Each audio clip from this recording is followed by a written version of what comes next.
voyez-vous, surtout M. Hollande, mais aussi M. Marzouki, de possibles similitudes entre la situation actuelle en Égypte et l'avenir proche de la Tunisie? Merci.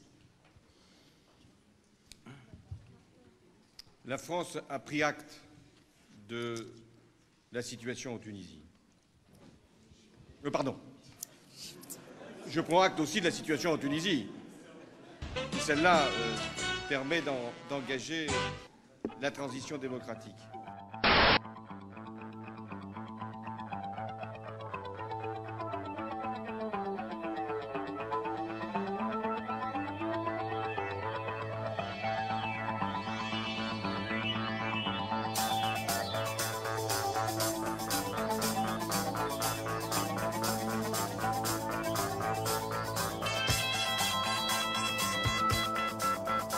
Salut à tous et bienvenue pour ce nouveau numéro des infos dont on parle peu.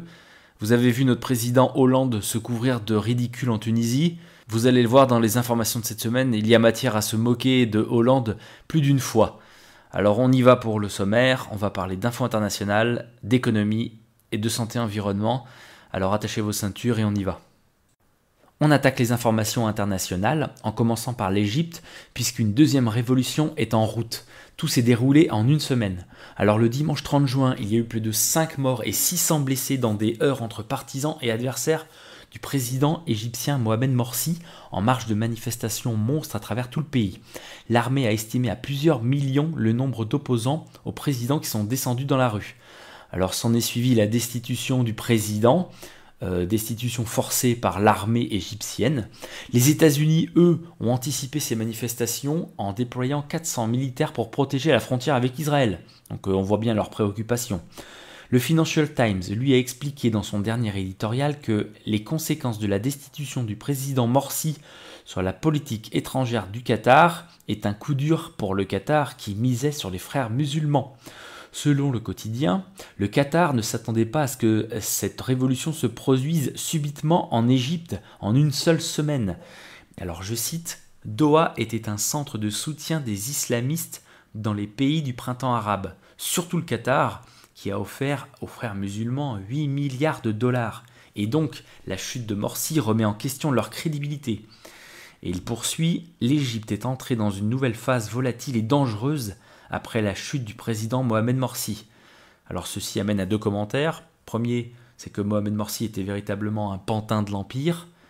Et deuxième, on va très bientôt savoir si cette révolution-là est une vraie révolution, si les gens pourront mettre à la tête du pays des vrais représentants, et on va voir quelles seront leurs actions, 1, sur le canal de Suez, 2, sur les Palestiniens. Donc on va suivre cette affaire de très très près. Puisqu'on parle des Palestiniens, eh bien allons-y alors, puisque la bande de Gaza se dirige inexorablement vers une crise de l'eau. Selon les Nations Unies, l'enclave palestinienne serait inhabitable dans quelques années. Alors avec 90 à 95% de l'aquifère du territoire contaminé par les eaux usées, les produits chimiques et l'eau de mer, les installations de dessalement de quartiers sont une bouée de sauvetage pour quelques habitants de Gaza. Mais ces projets à petite échelle fournissent de l'eau pour seulement environ 20% de la population, forçant beaucoup de résidents du territoire d'acheter des bouteilles d'eau. L'ONU estime que plus de 80% des habitants de Gaza achètent leur eau potable. Je cite, « Les familles payent plus d'un tiers de leurs revenus des ménages pour leur eau ». C'est ce qu'a déclaré un représentant de l'UNICEF pour les Nations Unies. On va attaquer maintenant la page espionnage. Alors il y a pas mal de choses à dire. On va commencer avec Edward Snowden, dont je vous parlais la semaine dernière. Alors Edward Snowden qui est en Russie actuellement et qui a demandé l'asile politique dans plusieurs pays, dont la France. Alors je ne sais pas ce qui lui a pris de demander à la France, parce que de toute façon c'était clair que ça allait être refusé, comme ça l'a été donc, puisque nous sommes à la botte des Américains. Alors le président Evo Morales, le président bolivien, lui qui était à Moscou pour un meeting et qui revenait dans son pays en avion, eh bien, a essuyé le refus de la France et du Portugal de le laisser survoler l'espace aérien des pays parce qu'on le soupçonnait d'avoir Edward Snowden dans son avion bien planqué au fond d'une cale. Résultat, l'avion du président bolivien a été dérouté et a dû finalement atterrir en urgence à Vienne en Autriche, ce qui a provoqué la colère du président bolivien, mais aussi du peuple en Bolivie, puisque l'ambassade de France a même été caillassée. La France et le Portugal devront nous expliquer pourquoi ils ont annulé en plein vol l'autorisation de survoler leur territoire, a déclaré David Choqueanutsa, le ministre bolivien des Affaires étrangères, qui a ajouté que cette décision avait, je cite, « mis en danger la vie du président » et qu'il s'agissait d'une discrimination. Voilà pour l'incident diplomatique entre la France et la Bolivie. On continue avec l'espionnage, et toujours des suites des révélations d'Edward Snowden. Alors selon Wayne Madsen, un ancien employé de la NSA a travaillé avec au moins 7 pays européens pour recueillir des données de communication personnelle.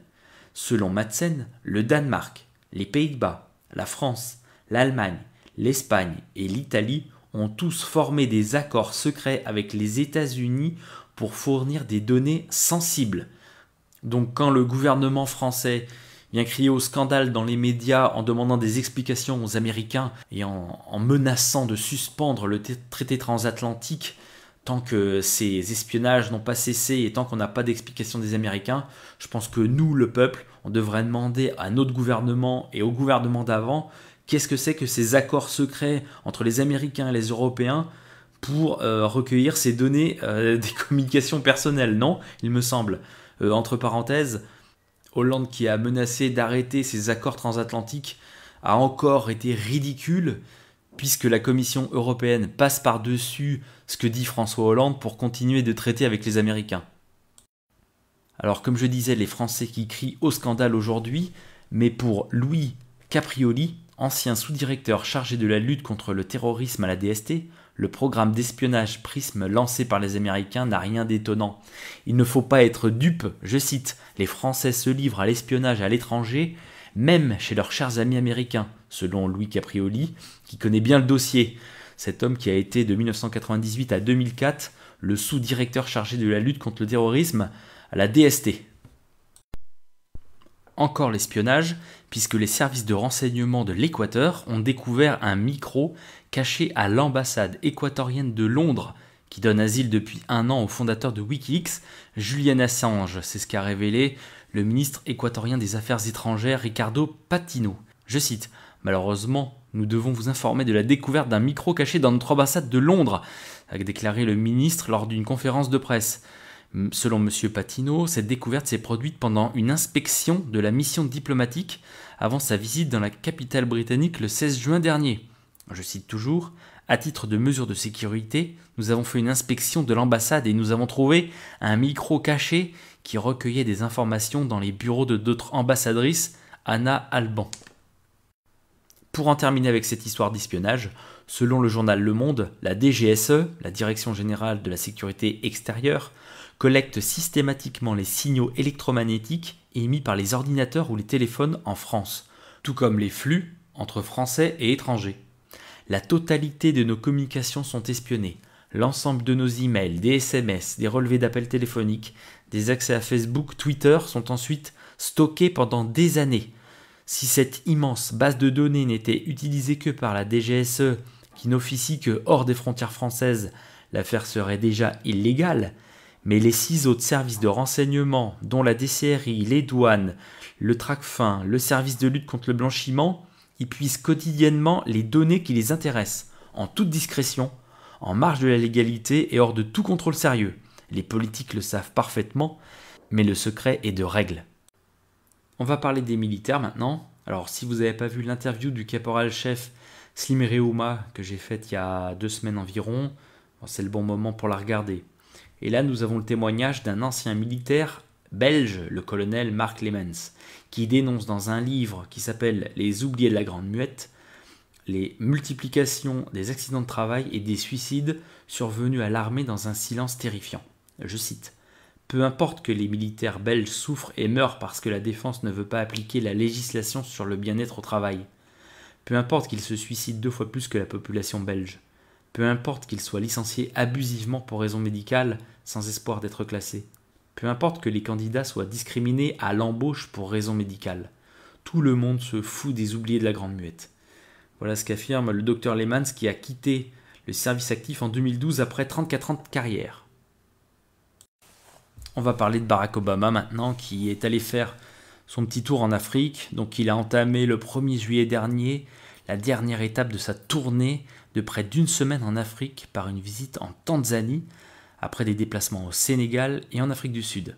À Dar es Salaam, le président américain s'est entretenu avec son homologue tanzanien Jakaya Kikwete et a visité la centrale électrique d'Unbugo.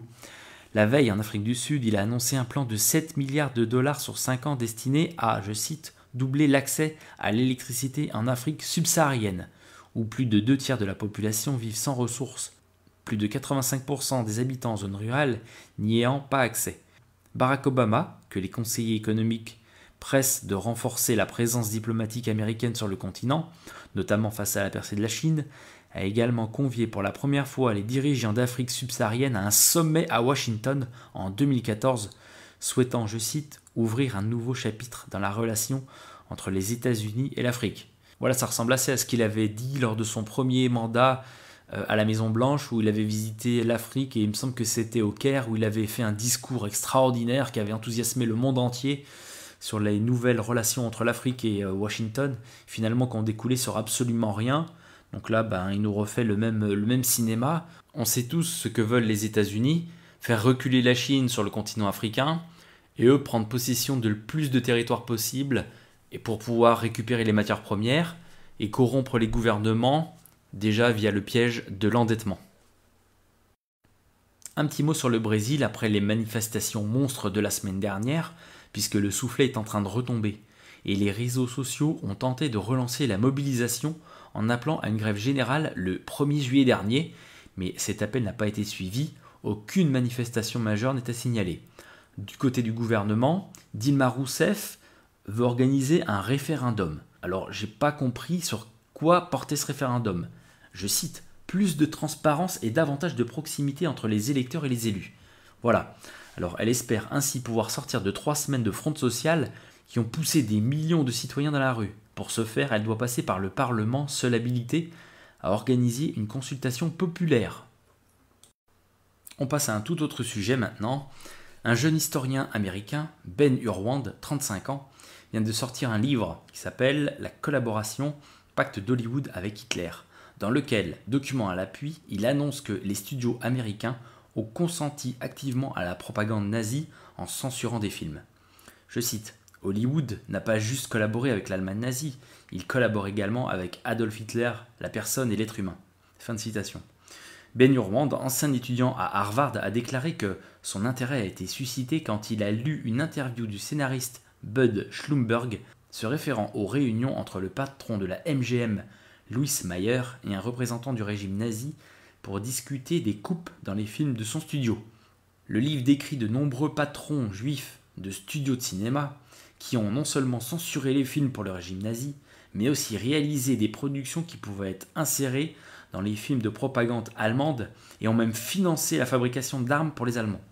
La collaboration d'Hollywood avec le régime a commencé en 1930 selon Urwand, lorsque Carl Laemmle Jr. du studio Universal a accepté des coupes majeures dans le film sur la Première Guerre mondiale. À l'Ouest, rien de nouveau, après les émeutes en Allemagne initiées par le parti nazi. On termine la partie internationale en parlant de la télévision. Alors d'un côté, nous avons la chaîne d'information iranienne Press TV qui a été supprimée de tous les bouquets TV en France. Et de l'autre, nous avons la chaîne d'information i24 News qui doit se jeter dans la bataille intense des chaînes d'information internationales dans les prochains jours. Cette chaîne, financée par des investisseurs privés, il y aura Patrick Drahi, principal actionnaire en France de Numéricable et patron en Israël du groupe HOT, un réseau de chaînes TV et de téléphonie mobile, et de Franck Meloul, ex-directeur de la stratégie de France 24. Cette chaîne affiche 150 journalistes et un budget de 50 millions d'euros, contre 75 millions d'euros pour Euronews par exemple, et 100 millions pour France 24. La chaîne sera basée à Jaffa, dans la même agglomération que Tel Aviv, en Israël, et elle diffusera en 3 langues, anglais, français et arabe. Elle sera diffusée en Europe, en Afrique et au Moyen-Orient. Donc elle sera diffusée en France sur absolument tous les bouquets TV. Cette chaîne i24 News veut couvrir l'actualité avec un regard israélien. On attaque la partie économie maintenant, et on va parler de Chypre, qui a indiqué avoir mené à bien un échange d'obligations d'État d'une valeur d'1 milliard d'euros contre de nouvelles obligations ayant une échéance plus longue.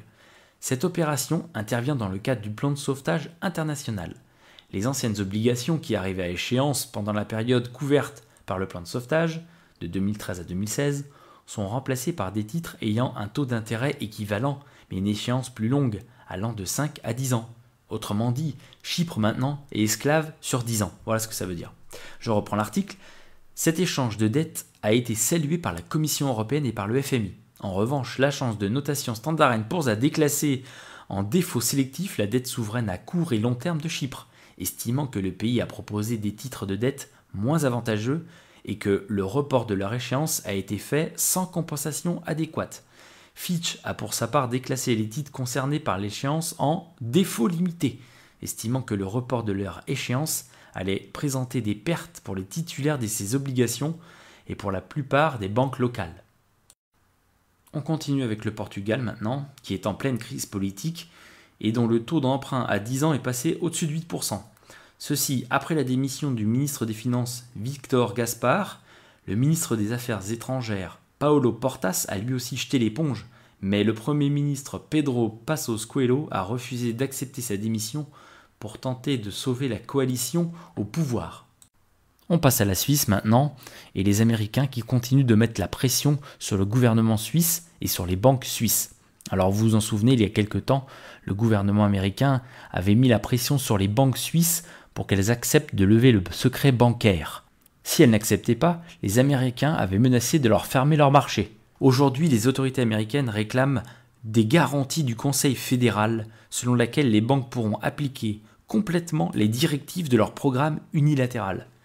Or, un tel geste est impensable en raison de la séparation des pouvoirs en Suisse. Autrement dit, les Américains demandent que l'État suisse se porte garant de ce qu'ils vont leur demander et que les banques accepteront d'appliquer ce qu'on leur demande. Et ce n'est pas tout. La solution d'autorisation individuelle accordée aux établissements pour négocier avec les États-Unis pourrait être bloquée par une décision des tribunaux, ce que Washington et son département de justice aimeraient éviter. Les Américains exigent donc une clause guillotine. Si une seule banque obtient gain de cause devant un tribunal suisse, toute leur offre devient caduque. On va parler de la France maintenant. Alors comme tous les ans, l'université Cornell, l'INSEAD et l'Organisation mondiale de la propriété intellectuelle publient leur indice mondial de l'innovation. Selon ce classement, en 2013, la Suisse s'illustre encore par sa première place, suivie par la Suède, le Royaume-Uni et les Pays-Bas.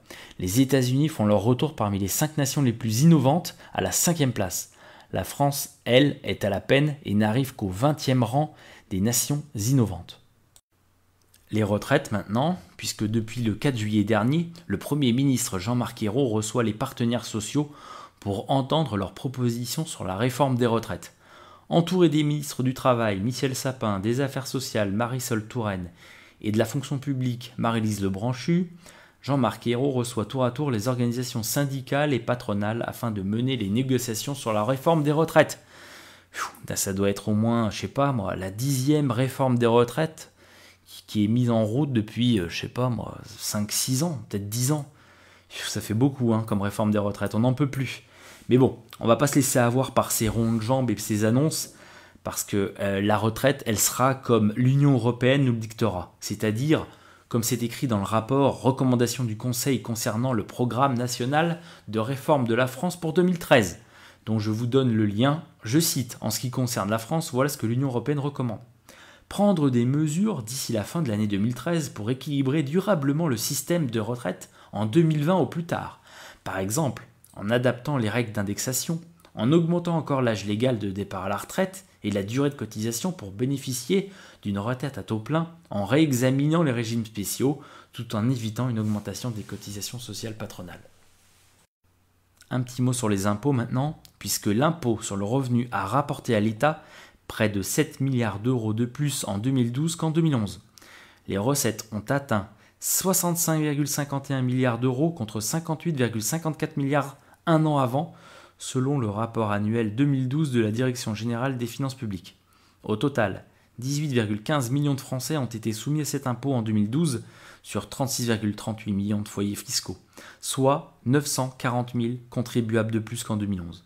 Je cite, « Ce pic est la conséquence directe du gel du barème de l'impôt sur le revenu décidé par le gouvernement Fillon fin 2011 et applicable sur les impôts payés en 2012 et 2013. Voilà ce qu'explique Vincent Drézet, secrétaire général du syndicat Solidaire Finances Publiques. Alors l'explication, c'est qu'auparavant, les seuils des tranches du barème d'imposition étaient réévalués tous les ans pour tenir compte de l'évolution du coût de la vie. Avec le gel, le barème reste le même d'une année sur l'autre et ne prend donc plus en compte l'inflation. Donc le gouvernement qui continue de dire qu'il n'augmentera pas les impôts cette année, en fait, il s'est déjà servi puisqu'il a gagné 7 milliards d'euros de plus en 2012 qu'en 2011 avec le gel des tranches de barème d'imposition.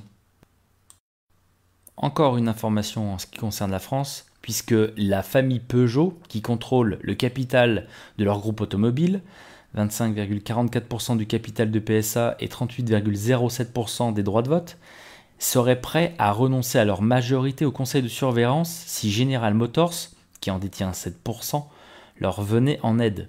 Selon une source citée par Reuters, les dirigeants de General Motors seraient prêts à injecter de l'argent supplémentaire s'ils peuvent contrôler l'activité, intégrer PSA et Opel et rationaliser la production.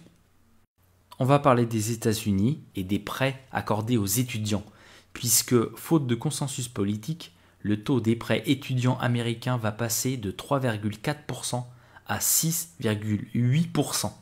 Le blocage politique à Washington a des conséquences désastreuses pour les Américains. Donc à la rentrée prochaine, le taux doublera donc de 3,4% à 6,8%, soit un surcoût moyen de 2600 $ pour les 7 millions d'Américains qui en profitent chaque année.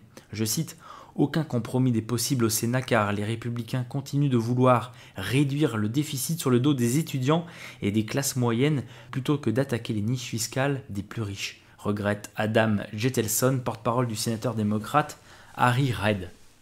Et une toute dernière info pour terminer cette rubrique. Selon Patrick Artus, économiste français, directeur de la recherche des études de Natixis, qui a travaillé sur les nouvelles stratégies boursières des entreprises, l'efficacité économique dans la zone euro semble incompatible avec le maintien des États-nations. Donc la solution, selon Patrick Artus, c'est bien sûr la régionalisation de l'Europe. Je vous laisse le soin de lire son article magnifique en entier. On attaque maintenant la partie santé-environnement et on va parler presque exclusivement de Fukushima car on a quelques informations à donner. Alors je suis rejoint par Pierre qui tient le blog sur Fukushima, le blog qui s'appelle fukushima.over-blog.fr. Bonjour Pierre. Bonjour. Alors on a quelques petites news aujourd'hui sur Fukushima, enfin de toute façon il y en a tout le long de l'année mais on va se concentrer sur quelques petites news qui sont tombées ces dernières semaines. Peut-être en commençant par les terres contaminées qu'on met dans des sacs poubelles et qu'on entasse un petit peu partout à côté de la centrale. Oui, effectivement, donc les terres contaminées sont récupérées pour décontaminer les sols, donc sont mises dans des gros sacs noirs. Et puis les sacs noirs, on ne sait pas trop où les mettre, alors on les entasse un peu partout, sur les bords des routes, quelquefois dans les propriétés privées, même aussi pour colmater des digues, ce qui est complètement invraisemblable, puisque au prochain tsunami, les sacs repartiront avec la mer. Alors si on met aussi des sacs dans les propriétés privées, qu'est-ce qu'on va faire des gens? Parce qu'apparemment, j'ai une news qui dit que les gens sont autorisés à rentrer chez eux. Alors on va leur coller un dosimètre, apparemment, et on va les faire rentrer chez eux malgré les dangers, on va dire. Donc c'est quand même incroyable cette information. Oui, le gouvernement fait du forcing pour que les populations reviennent dans la préfecture de Fukushima. Donc même des zones fortement contaminées, même plus contaminées que des terres qui ont été évacuées autour de Tchernobyl, les gens reviennent. Tout le monde ne revient pas, évidemment. Il y a des gens qui ne reviendront jamais. Mais il y a des gens qui reviennent sur des terres contaminées. Alors il y a différents statuts, hein. Il y a des terres où on peut revenir quelques heures dans la journée, d'autres où on peut revenir tout le temps, et d'autres qui restent encore interdites. Mais les surfaces se réduisent pour l'interdiction.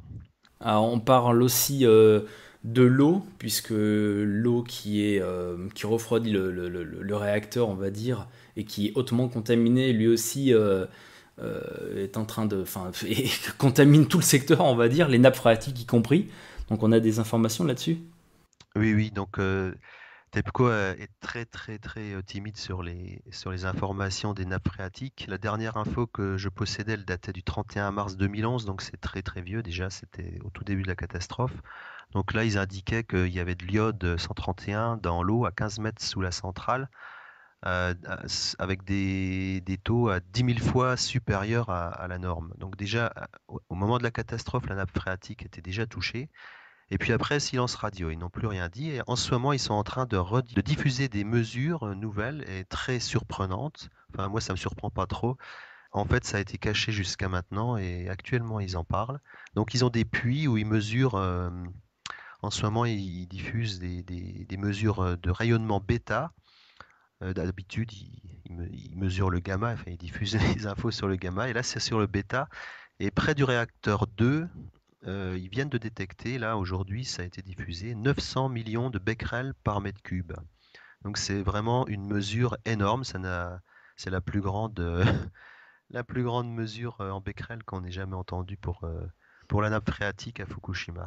Concrètement, ils vont faire quoi de cette eau? Parce qu'ils vont la rejeter dans l'océan, enfin... Bah, concrètement, il faut savoir que la nappe phréatique est en relation avec des couches géologiques qui sont en relation directe avec l'océan. Donc concrètement, je pense que depuis le début de la catastrophe, l'eau souterraine rejoint l'océan en permanence. D'accord. Et ils diffusent l'information seulement maintenant parce que Fukushima s'est un peu retombé au niveau des infos et c'est plus facile à faire passer ce genre de mauvaises nouvelles 2 ans et demi après Qu'à que juste l'instant au T, moment de la ouais. crise. Ouais. Mhm. Mm. Alors Mais une autre... c'est dramatique parce qu'il n'y a pas grand-chose à faire en fait pour Ouais, l'instant. malheureusement, puis on rappelle quand même que l'océan Pacifique, je veux dire, qui part du Japon avec tous les courants, etc., ça se retrouve de l'autre côté, donc le Canada et les États-Unis ils en prennent pour leur grade, quoi. Et puis nous, après, on en prend aussi, hein, faut pas rêver, quoi. Oui, avec les courants marins, ça se diffuse sur toute la planète après. Ouais. Alors une autre news, c'est une vidéo assez exclusive qui est sortie il y a quelques semaines, dans laquelle on peut voir le tsunami frapper la centrale. Est-ce que tu peux commenter, s'il te plaît? Oui, donc c'est une vidéo que j'ai trouvée il y a très peu de temps et en fait qui est sortie 1 an et demi après le tsunami. C'est une vidéo qui est diffusée par une chaîne japonaise, FNN. Et cette vidéo que je ne connaissais pas montre très précisément que la centrale, au moment où le tsunami arrivait, avait déjà des problèmes puisqu'elle elle diffusait des panaches de vapeur blanche. Et ça montre que la centrale avait déjà chauffé et avait déjà souffert du séisme qui avait eu lieu 3/4 d'heure avant. Et là, il y a eu des commentaires de la part des officiels ou pas du tout? Alors officiellement, bah non. Le discours officiel, c'est le tsunami qui a provoqué la catastrophe. Et c'est un discours qui permet de rassurer toutes les centrales nucléaires au monde, puisque on dit toujours, bah ici, par exemple en France, il y aura jamais de tsunami comme au Japon, donc c'est pas grave. Bah oui, bien Ça sûr. nous arrivera jamais. Mais en fait, un tremblement de terre peut avoir de graves conséquences sur une centrale. Et là, les images montrent clairement qu'il y avait un problème. Euh, alors précisément au nord de l'unité 1, au sud de l'unité 1, entre 1 et 2, et puis aussi au niveau de l'unité 6. Donc il y avait 3 endroits où ça fumait à Fukushima au moment du tsunami.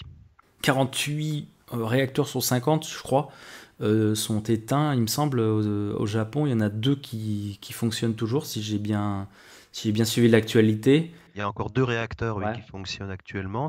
Ils ont été redémarrés l'année dernière. Sur la centrale de Oi. Et ces 2 réacteurs vont à nouveau être à l'arrêt puisque à peu près tous les ans, il y a une maintenance obligatoire pour toute centrale. Donc à nouveau, le Japon va vivre dès septembre avec une période avec 0 réacteur nucléaire en route. Donc ce qui Ok. montre bien qu'on peut s'en passer. On peut s'en passer. Alors juste, je sais pas si tu as vu mes infos de la semaine dernière, mais je disais que le convoi de MOX qui était parti en avril dernier de la France est arrivé fin juin au Japon. J'aimerais bien savoir ce qu'ils vont en faire du MOX finalement. Ben, en fait, la France a fait pression pour que la commande japonaise soit honorée, c'est-à-dire que ils ont fait pression pour qu'au Japon, ils redémarrent les centrales au MOX. Donc il y a un certain nombre de centrales qui sont à l'arrêt actuellement et que le gouvernement japonais compte redémarrer dans l'année. Donc ce MOX-là, il est prévu pour être rebrûlé dans d'autres réacteurs, Ok, malheureusement. Très bien. Eh ben écoute, je te remercie pour toutes tes informations. Je rappelle ton site, c'est fukushima.over-blog.fr. Merci à toi.